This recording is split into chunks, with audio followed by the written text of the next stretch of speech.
গত 28 তারিখ যেই আওয়ামী লীগের মিছিল থেকে রেকর্ড সংখ্যক আওয়ামী লীগের নেতাকর্মীদের যখন গ্রেফতার করে, ওই গ্রেফতার যে মামলাতে হয়েছিল, ওই মামলাতে একমাত্র নারী আসামি হিসেবে, সাসপেক্টেড নারী আসামি হিসেবে এই বুবলিকে গ্রেফতার দেখানো হয়। তেজগাঁ 14/9/25 যে মামলাতে ওনাকে গ্রেফতার দেখানো হয়েছে সাসপেক্টেড আসামি হিসেবে, সন্দিগ্ধ আসামি হিসেবে, সেই মামলাতে এত বিপুল সংখ্যক নেতাকর্মী গ্রেফতার হয়েছেন যে এর পরবর্তীতে যে আর কাউকে এই মামলাতে সাসপেক্টেড আসামি হিসেবে গ্রেফতার করে নিয়ে আসবেন, আমরা এটাই ভাবতে পারিনি। আর ওই মামলাতে উনি যদি ওই জায়গাতে স্পটে থাকতেন, উনি মহিলা মানুষ হিসেবে তো এমন, আর একজন সাবেক সাংসদের স্ত্রী, সাবেক মেয়রের স্ত্রী, সাবেক সাংসদ হয়তো এইসব মিটিং মিছিলে যাবেন না, এটাই খুব স্বাভাবিক। আমরা বিজ্ঞ আদালতকে এটা বোঝানোর চেষ্টা করেছি যে উনি মিছিলে ছিলেন না। ওই মিছিল থেকে যাদের অ্যারেস্ট করা হয়েছে রেকর্ড সংখ্যক, এর পরবর্তীতে একমাত্র মহিলা আসামি হিসেবে ওনাকে এই মামলাতে গ্রেফতার দেখানো হয়েছে। ওই মামলা, ওই মিছিলে উনি ছিলেন না। আদালত কি জামিন আবেদন নামঞ্জুর করেছেন? আদালত জামিন আবেদন নামঞ্জুর করেছেন। আপনারা পরবর্তী মুক্তির পথ হিসেবে কি পদক্ষেপ নেবেন? আমরা পরবর্তীতে, যেহেতু ওনার শারীরিকভাবে উনি অসুস্থ, ওনার ফুসফুসের সমস্যা আছে, লিভারের সমস্যা আছে, শারীরিকভাবে অসুস্থ, আমরা সেই ক্ষেত্রে ওনার ডিভিশনের জন্য বিজ্ঞ আদালতের কাছে প্রার্থনা করব এবং উচ্চ আদালতে আমরা যাওয়ার জন্য প্রস্তুতি নেব।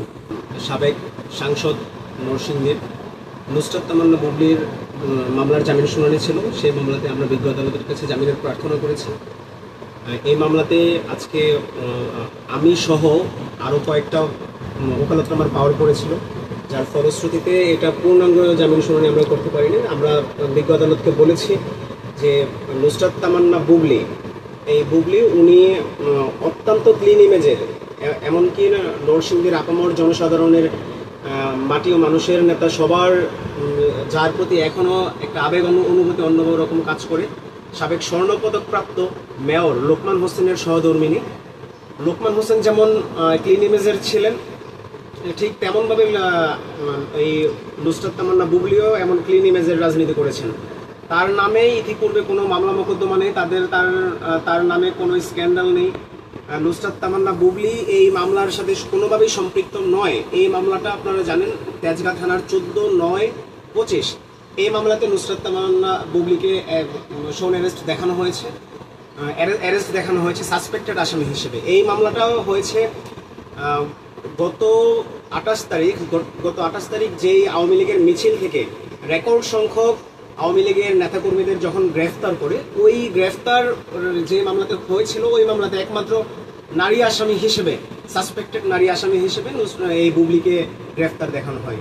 বুবলি মূলত সাবেক সাংসদ ছিলেন, যেহেতু ওনার পলিটিক্যাল একটা, ওনার হাজব্যান্ডের পরিচয় আছে, এলাকার লোকজনের জন্য ওনার দায়বদ্ধতা আছে। সেই দায়বদ্ধতার জায়গা থেকে দেশরত্ন জননেত্রী শেখ হাসিনা ওনাকে যখন সংরক্ষিত মহিলা আসন থেকে এমপি মনোনয়ন করেন এবং উনি জনগণের ভোটে এমপি নির্বাচিত হন, জনসাধারণের ম্যান্ডেট নিয়ে এমপি নির্বাচিত হওয়ার পর তখন উনি যে রাজনীতির সাথে সম্পৃক্ত ছিলেন, কিন্তু বিগত যেই সর্বশেষ সংসদ ছিল, সেই সংসদের উনি এমপি ছিলেন না।